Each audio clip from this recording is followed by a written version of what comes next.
મારી મમ્મી હતી, તમારા જેવા મારા પપ્પા હતા. જ્યારે હું હોસ્ટેલમાં હતો મારા માટે જાતનું બધું લઈને આવતા. જ્યારે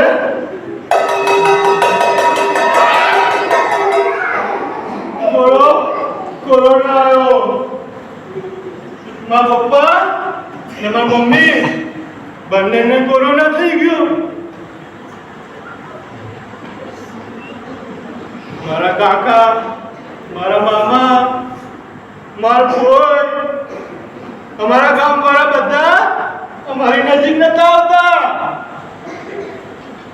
મને બી ઘરમાંથી બહાર કાઢી મૂક્યો, જેથી મને કોરોના ના થઈ જાય.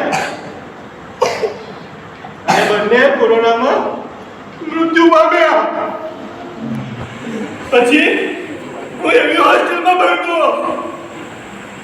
જ્યાં ફી ભરવાની હતી. એ ફી ભરવાથી પછી હોસ્ટેલમાંથી ઘરે આવતો રહ્યો. અને જ્યારે હું ઘરે આવ્યો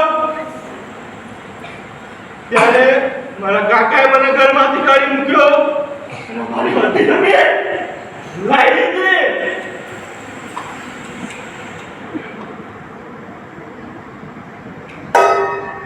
એના પછી હું ઘેર જઈને ભીખ માંગતો.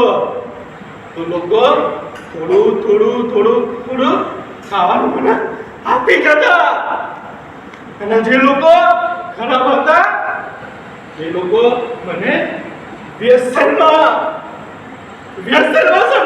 મને ધકેલી દેતા. જેથી હું દારૂ પીતો થયો. દારૂ સાથે સિગરેટ. અને અત્યારે હું સાંભળતો કોઈ નથી. મારી મમ્મી મરી ગઈ, મારા પપ્પાએ મરી ગયા. અને પૈસાના કારણે મેં મારું ભણવાનું બી છોડી દીધું. જો ત્યારે હું થોડું ભણ્યો હોત, તમારા જેમ આવી જ કોઈ જગ્યા ઉપર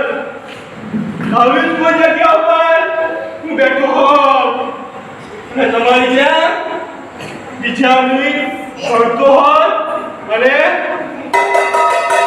બધાનું નામ રોશન કરતો હોત. પણ મારી કિસ્મત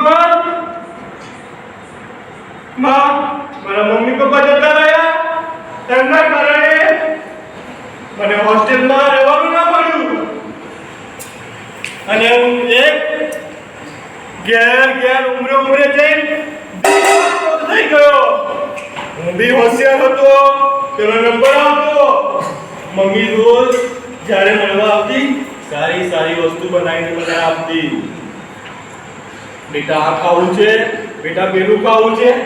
હંમેશા હું જ્યારે માંગું એનાથી વધારે આપતી. બીજા ભાઈ મારો નાનો ભાઈ એ બી હોસ્ટેલમાં ભણતો, એ બી મારી જોડે અને હું બી એની જોડે. તો પણ પેલા ભાઈથી સંતાડીને મને થોડા પૈસા બી આપી જતી, જેથી હું થોડા પૈસા વાપરું. પણ આ બધું છતાં અત્યારે મને યાદ છે એ મમ્મી જ્યારે બી આવતી પપ્પાથી સંતાડીને થોડી સારી વસ્તુ બી મને આપી જતી.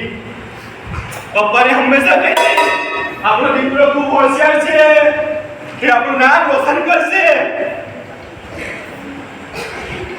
એ આપણા જેવો ખેડૂત નહીં હોય કે હું જેમ બીજાના ખેતરમાં બીજાના ફેક્ટરીમાં કામ કરવા જાઉં છું એવું કામ આપણી જેમ નહીં કરે. એ તમારી જેમ સવારે ખેતરમાં નહીં જાય, પણ એક મોટો માણસ બનશે અને આપણું નામ રોશન કરશે. એટલે મિત્રો, ભણતર એક ફૂલ છે, ફૂલ. જેણે લીધું એ ખૂબ આગળ વધી ગયા, જેણે નહીં લીધું એ બધા મારી જેમ ભિખારી